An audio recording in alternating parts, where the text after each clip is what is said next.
Good morning વિદ્યાર્થી મિત્રો. આપણે સ્ટાન્ડર્ડ 11માં નવમો પાઠ જે છે એના વિશેની વાત કરીએ છીએ. એમાં પેજ નંબર 96 ઉપર જોઈએ છીએ આપણે રાષ્ટ્રીય આવકના મહત્ત્વના ખ્યાલો. ખરેખર આ ખ્યાલ જે છે એ બધા ખૂબ મહત્ત્વના છે. જે આખો કોન્સેપ્ટ છે એમાં 4 વસ્તુ વિશે આપણે વાત કરી હતી કે 4 મહત્ત્વના ખ્યાલ છે: જીડીપી, એનડીપી, જીએનપી અને એનએનપી.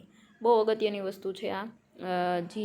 જીડીપી એટલે કુલ આંતરિક પેદાશ, કે જે આપણા જ દેશમાં થતી હોય. આના વિશે કદાચ આપણે વાત કરેલી છે ને ઘણી બધી વસ્તુઓ જે છે એના વિશે તમે કદાચ સાંભળેલું પણ હશે કે આપણા જ દેશમાં આપણી રાષ્ટ્રીય આવકના ઘણા બધા ખ્યાલો છે. એમાં કુલ આંતરિક પેદાશનો ખ્યાલ છે ને એ ખૂબ મહત્ત્વનો છે.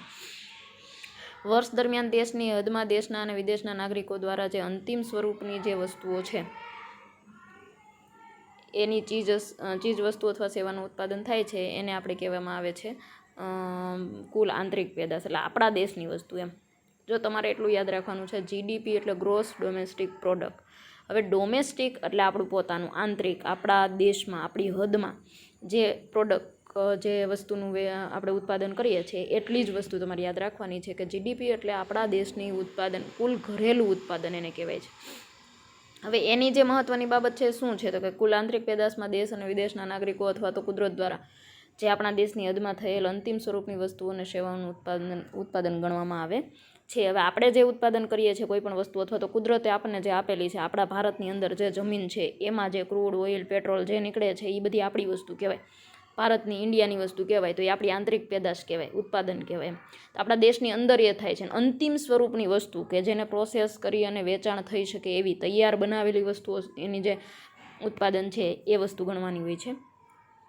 હવે એનો જે ખ્યાલ છે એ આપણા દેશની ઉત્પાદનની નાગરિકો જે વિદેશમાંથી મેળવેલી આવકને ગણતરીમાં લેવામાં આવતી નથી. ટૂંકમાં આપણા દેશની હદની અંદરની જ વસ્તુઓનું ઉત્પાદન ગણવામાં આવે છે, બહારની કોઈ વસ્તુ ઉત્પાદનમાં લેવામાં આવતી નથી. ત્યાર પછી શુદ્ધ આંતરિક પેદાશ એટલે કે એનડીપી. તમારે જીડીપીમાં શું યાદ રાખવાનું છે? આપણા દેશની હદની અંદરની વસ્તુ. ઓકે. હવે એનડીપી એટલે શુદ્ધ આંતરિક પેદાશ. આંતરિક એટલે આપણા દેશની અંદર જ, પણ કેવી તો કે શુદ્ધ, નેટ અને પ્રોડક્ટ. એટલે ઉત્પાદનની જે પ્રક્રિયા દરમિયાન વપરાશને કારણે યંત્રો, મકાન, ઓજારો જેવા મૂડી સાધનોનો ઘસારો એટલે ખર્ચો જે લાગે છે. અમુક સમય પછી સાધનો છે એ બિનઉપયોગી. હવે કોઈ મોટી ફેક્ટરી હોય, કંપની હોય તો એમાં જે ઘણા બધા સાધનો છે ને વર્ષો સુધી ના ચાલે એમ, એને ચેન્જ કરવા પડે, એમાં રિપેરિંગ આવે, એમાં ઘણા બધા નવી આધુનિકરણ કરવું પડે. તો આ જે બધી વસ્તુઓ છે એને ઘસારો કહેવાય. તો આ બધા જ જે સાધનો બદલવાની જરૂર પડે છે તો એ બધી વસ્તુઓ જે છે એ ઘસારામાં આપણે એને ગણીએ છીએ. એટલે આપણે કરવાનું શું કે જે આપણે જો આ ચારેય વસ્તુ કનેક્ટેડ છે, જીડીપી, એનડીપી, જીએનપી અને જે ચોથી વસ્તુ છે એનએનપી, એ ચારેય વસ્તુ જે છે એ એકબીજાને કનેક્ટેડ છે. એટલે સૌપ્રથમ તમારે જે જીડીપી છે આપણા દેશની ઉત્પાદનની વસ્તુ, એમાંથી એનડીપી છે ને બાદ કરવાની, એટલે તમને મળશે જીએનપી. જીએનપીમાંથી તમે માઇનસ કરશો એટલે ડાયરેક્ટ છેલ્લે તમને મળશે એનએનપી. એટલે આ જે વસ્તુ છે એ ચારેય વસ્તુ કનેક્ટેડ છે. એટલે આપણા દેશમાં જે ઉત્પાદન કરીએ છીએ ને એમાં ઘસારો, આપણે જો કોઈ પણ કંપની હોય, કોઈ પણ તમારો બિઝનેસ હોય, એમાં તમે નફો જ ના ગણી શકો એમ ડાયરેક્ટ. એમાંથી ઘણી બધી ખર્ચાઓ તમે જે છે ને બાદ કરવા પડે. તમારી જે આવક છે ને એમાંથી કોઈ પણ વસ્તુ તમે ઘર ચલાવો છો એમાંય તે આપણે જે ખર્ચાઓ કરીએ છીએ બાદ કરીએ ને પછી જે વધે છે એ આપણો નફો કહેવાય એમ. તો આ એનડીપી જે છે ને એ આપણો ઘસારો છે એમ. એટલે જીડીપી માઇનસ એનડીપી કરવાનું એટલે આપણને સૂત્ર મળે છે. પછી કુલ રાષ્ટ્રીય પેદાશ એટલે નેશનલ પ્રોડક્ટ. એટલે આમાં જીએનપી એટલે શું તો કે દેશના નાગરિકો અને વિદેશના નાગરિકો દેશની હદમાં જે ઉત્પાદન કરે છે એને જીએનપી કહેવાય છે. એક વર્ષ દરમિયાન જે ઉત્પાદન કરે છે અને એના મૂલ્યનો જે સરવાળો છે એ કાચી રાષ્ટ્રીય પેદાશ કહેવાય છે. કાચી રાષ્ટ્રીય પેદાશ શું કામ તો કે એમાં જે ઘસારો આપણે બાદ કરેલો નથી જીએનપીમાં. હવે સરહદની બહાર વિદેશની ધરતી ઉપર પણ ઉત્પાદન કર્યું હોય એ મહત્ત્વનું નથી, પણ આપણા નાગરિક કેવા હોવા જોઈએ? આપણા દેશના હોવા જોઈએ. આપણે વિદેશમાં જઈને આપણો બિઝનેસ ચલાવીએ છીએ ને તો એ ચાલે, કારણ કે આપણે નાગરિક આપણા ભારતના હોવા જોઈએ એમ. અને કોઈ કેનેડાના કે યુકેના માણસો અહીંયા આવીને અને અથવા તો કોઈ પણ દેશના માણસો અહીંયા આવી અને આપણા દેશમાં જે બિઝનેસ સ્ટાર્ટ કરે છે પણ એ આપણા દેશના નાગરિક નથી, છે એ પોતાના જ દેશના નાગરિક, તો એ પણ વસ્તુ આમાં ગણી શકાય. એટલે જીએનપીમાં ચાલુ વર્ષનું ઉત્પાદનનું મૂલ્ય ગણાય છે, અગાઉના વર્ષનું ઉત્પાદન મૂલ્ય ગણાતું નથી. અને કુલ આંતરિક પેદાશ એટલે કે જીડીપીમાંથી આપણા નાગરિકોની આવક ઉમેરવામાં આવે છે. એટલે તમારે આવી બધી ઝીણી ઝીણી વસ્તુઓ યાદ નથી રાખવાની, તમારે ખાલી એટલું યાદ રાખવાનું છે કે જીડીપી છે ને એમાંથી એનડીપી માઇનસ કરવાનું એટલે એ એનો ઘસારો, અને જીએનપીમાંથી એનએનપી માઇનસ કરવાનું એટલે એ એનો ઘસારો. શુદ્ધ રાષ્ટ્રીય પેદાશમાંથી શુદ્ધ રાષ્ટ્રીય પેદાશ જે છે એ કુલ રાષ્ટ્રીય પેદાશમાંથી શુદ્ધ રાષ્ટ્રીય પેદાશ છે બાદ કરવાની એમ. જીએનપીમાંથી ઘસારો બાદ થાય એટલે એનએનપી, અને જીએનપી માઇનસ ઘસારો એટલે એનએનપી. તમને આ વધારે ડિટેલમાં આપણે બોર્ડ ઉપર જોશું ને ત્યારે તમને સમજવામાં આવશે. અત્યારે તમને કદાચ કન્ફ્યુઝન લાગે, પણ તમારે જે વ્યાખ્યા છે ને એટલું જ ખાલી યાદ રાખવાનું કે એનડીપી એટલે શું, જીએનપી એટલે શું, એનએનપી એટલે શું અને જીડીપી એટલે શું. તો આ બધાનું ફૂલ ફોર્મ અને વ્યાખ્યા ખાલી યાદ રાખજો અત્યારે, બરાબર. હવે માથાદીઠ આવકનું સૂત્ર છે કુલ રાષ્ટ્રીય આવક ને એના છેદમાં કુલ વસ્તી. તો હવે આપણે વાત કરી હતી કે 60,000 કરોડ રૂપિયા એક વર્ષની જે દેશની વસ્તી છે 2 કરોડ, અને માણસો કમાય છે કેટલું રાષ્ટ્રીય આવક છે 60,000 કરોડ, તો એક વ્યક્તિ દીઠ કેટલા આવશે 30,000, એટલે કે એક વ્યક્તિનો માથાદીઠ પગાર કેટલો થયો તો કે 30,000. તો આ ઉપરથી આપણે કહી શકીએ કે માથાદીઠ આવક છે એ કઈ રીતે ગણવામાં આવે છે. માથાદીઠ આવકની જે વ્યાખ્યા છે ને એ તમારે ખાસ યાદ રાખવાની છે, 1 માર્કમાં પૂછાય. રાષ્ટ્રીય આવક આર્થિક વૃદ્ધિનો માપદંડ છે, માથાદીઠ આવક છે એક વિકાસનો માપદંડ છે. દેશની રાષ્ટ્રીય આવકને એક વર્ષની કુલ વસ્તી વડે ભાગતા જે તે માથાદીઠ આવકને આપણે પ્રાપ્ત કરીએ છીએ. આ વસ્તુ તમારે યાદ રાખવાની છે. એની મહત્ત્વની બાબત છે કે રાષ્ટ્રીય આવકના વૃદ્ધિ દર કરતાં વસ્તી વૃદ્ધિનો દર જે છે ઊંચો, માથાદીઠ આવક ઘટે છે. જો કોઈ પણ દેશમાં વસ્તી વધારે હોય ને એટલે માથાદીઠ આવક ઘટે. દાખલા તરીકે ચીન અને ભારત છે તો બહુ વધારે પડતી વસ્તી છે એટલે આપણી આવક કેવી છે, બહુ ઓછી, કારણ કે આપણા ભાગમાં જે કામ આવે છે ને વેચાઈ જાય છે. ઓસ્ટ્રેલિયા છે અથવા તો ન્યૂઝીલેન્ડ છે ત્યાં બહુ વસ્તી ઓછી છે, તો સરકાર એમ કહે છે કે તમે ઓછું કામ કરશો તોય વધારે પગાર આપશું, કારણ કે કામ બધાને વેચવું પડે છે, કામ વધે છે, માણસો ઘટે છે.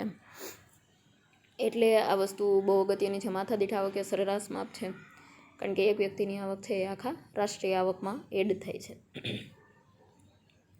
દેશમાં આવકની વેચણી બદલાવા છતાં માથાદીઠ આવકમાં કોઈ ફેરફાર થતો નથી. હવે દેશમાં ઘણા બધા લોકો છે એની આવક વધે છે અથવા તો ઘટે છે, પણ તોય માથાદીઠ આવકમાં કોઈ ફેરફાર થતો નથી. દેશની પ્રગતિનો સાચો માપદંડ જો માથાદીઠ આવક છે ને એ છે, રાષ્ટ્રીય આવક નથી. યુનો પણ 2 દેશની પ્રગતિની સરખામણી જે કરે છે એમાં માથાદીઠ આવક જે છે એ ખૂબ અગત્યની છે. માથાદીઠ આવકની દેશની તુલના કરી શકાય છે, કયા દેશમાં કેટલી વસ્તી છે એના ઉપરથી આપણે માથાદીઠ આવક છે એ કમ્પેરિઝન કરી શકીએ છીએ.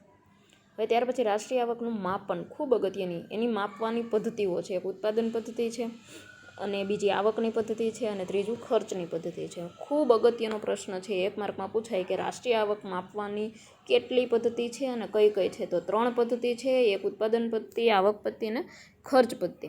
એટલે આ ત્રણેય પદ્ધતિઓ જે છે, આ મેથડ જે છે ખૂબ અગત્યની છે. એમાં આપણે દેશમાં કઈ પદ્ધતિનો ઉપયોગ થાય છે ખાસ એ. રાષ્ટ્રીય આવકનું માપન એટલે કે ગણતરી રાષ્ટ્રીય આવકની જુદી જુદી વિભાવનાઓનો અર્થ આધારે રજૂ કરવામાં આવે છે. વિભાવના એટલે વ્યાખ્યા. 3 વિભાગમાં આપણે રાષ્ટ્રીય આવકને 3 પદ્ધતિ દ્વારા માપીએ છીએ. એમાં ઉત્પાદન પદ્ધતિ, આવક પદ્ધતિ અને ખર્ચની પદ્ધતિ. હવે ઉત્પાદન પદ્ધતિમાં શું હોય તો કે રાષ્ટ્રીય આવક ગણવાની પદ્ધતિ પ્રોફેસર માર્શલે વ્યાખ્યા ઉપરથી વિકસાવવામાં આવેલી છે કે 1 વર્ષ દરમિયાન દેશમાં ખેતી, ઉદ્યોગ, સેવાના અંતિમ સ્વરૂપની વસ્તુ સેવાઓનું જે ઉત્પાદન થાય છે એમાં નાણાંના મૂલ્યનો સરવાળો રાષ્ટ્રીય આવકમાં ગણવામાં આવે છે. એટલે ખેતી, ઉદ્યોગ, સેવા આ ઉત્પાદનનો જથ્થો જાણી અને બજારની કિંમતમાં ગણી અને આપણે જે સરવાળો દેશની રાષ્ટ્રીય આવકમાં થાય છે એ બાબતને ધ્યાનમાં રાખવાની હોય છે. ઉત્પાદન પદ્ધતિ ટૂંકમાં મુખ્ય 3 જે આપણા ક્ષેત્ર છે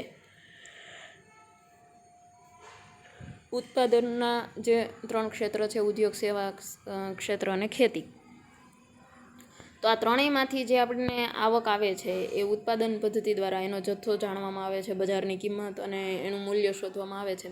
તો આ જે વસ્તુ છે સરવાળે દેશની આખી રાષ્ટ્રીય આવકની ગણતરી કરવામાં ખૂબ અગત્યની વસ્તુ છે એમ. હવે એની મહત્ત્વની બાબત કઈ છે તો અર્થતંત્રનું જુદા જુદા ક્ષેત્રમાં વર્ગીકરણ. જો વિભાગ ડીમાં આપણને ખાલી એમ પૂછે કે ઉત્પાદન પદ્ધતિ વિશે લખો તો તમારે આખું લખવાનું છે, એના અગત્યના પોઈન્ટો પણ લખવાના છે. એટલે અર્થતંત્રમાં જુદા જુદા ક્ષેત્રમાં વર્ગીકરણ એટલે એના પ્રકારો પાડવા એમ અલગ અલગ વિભાગમાં. અર્થતંત્રનું ખેતી, ઉદ્યોગ, સેવા, ખાણ, બાંધકામ, મેન્યુફેક્ચરિંગ, વેપાર, વાણિજ્ય, વાહન વ્યવહાર, સંદેશાવ્યવહાર, બેન્કિંગ, શિક્ષણ અને આ બધા ક્ષેત્રો છે એમાં એ અગત્યની વસ્તુ જે છે એના વર્ગીકરણ કરવામાં આવેલા છે. પછી વસ્તુ કે સેવાની પસંદગી. તો અર્થતંત્રના જુદા જુદા ક્ષેત્રમાં ઉત્પાદન થતી માત્ર અંતિમ સ્વરૂપની જે વપરાશી વસ્તુઓ છે એ બધા જ વચગાળાના ઉપયોગની વસ્તુઓ ગણવામાં આવતી નથી. એટલે ટૂંકમાં જે અંતિમ સ્વરૂપની વસ્તુ છે ને એ ગણવામાં આવે છે. હવે અંતિમ સ્વરૂપની વસ્તુ એટલે કેવી વસ્તુ? તો કે કપાસ જે છે ને કપાસમાંથી સૂતર બને, સૂતરમાંથી કાપડ બને છે અને કાપડ વેચાય છે ને પછી એના પૈસા મળે છે, અથવા તો હજી કાપડમાંથી પણ કપડાં બને છે ને કપડાં વેચાય પછી. એટલે અંતિમ સ્વરૂપની વસ્તુ કઈ થઈ? તો કે કપડાથી. એટલે આ વસ્તુ ખાસ યાદ રાખવાની છે. ગૃહિણીના ઘરકામની સેવાઓ. ગૃહિણીના ઘરકામની સેવાઓ જે છે એનું નાણાકીય મૂલ્ય માપી શકાતું નથી અને રાષ્ટ્રીય આવકમાં ગણતરી થતી નથી.